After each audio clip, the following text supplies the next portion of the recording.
Экстремистік роликтерде лаңкестер қашанда дін дұшпандармен соғысып жүрген батыр ретінде көрсетіледі. Бұл образға көшенің бандитизм рухында тәрбиеленген, өзін криминалдық ортаның серкесі сезінетіндер тез еретін көрінеді. Олар үшін дінсіздердің дүние мүлкін тартып алу күнә емес, керісінше оны өздеріне заңдастырып алған.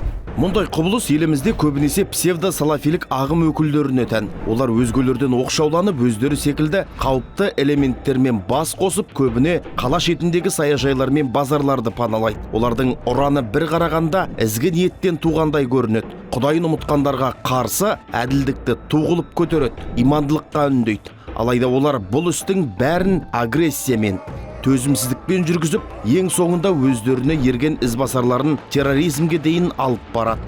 Радикалды ұйымдарға негізінен жағдайы төмен отбасылардан шыққан қылмыстық ортаға жақын жастар кіреді. Сарапшылар еліміздегі сотталғандардың жихадизм идеологиясына шалдығуы көбінесе жас маргиналдар арасында болатынын айтады. Айталық, әлеуметтанушылардың пікірінше лаңкестік үшін сотталғандардың радикалдануына ең алдымен олардың бұрынғы қылмыстық өмірбаяны себеп болған. Өйткені олардың түсініктері такфиризм догмаларын тез қабылдауға бейім. Ал кәпір деп санайтын адамдармен күресу, керек болса соғысу олар үшін бұйым емес. Арнайы зерттеулерге сүйенсек, 2011-2012 жылдары Қазақстанда болған терроризм, экстремизм актілері жөніндегі 11 қылмыстық істің жетеуінде криминалдық белгілері болған. Яғни сотталғандардың ішінде бұрын рекетир болғандар, ұрлықпен, кісі тонаумен айналысқандар бар болып шықты. Оған Ақтөбе мен Алматыда орын алған оқиғалар да анық дәлел. Сондай-ақ діни экстремизм үшін сотталғандардың 80%-ы экономиканың көлегейлі секторында жұмыс істеген.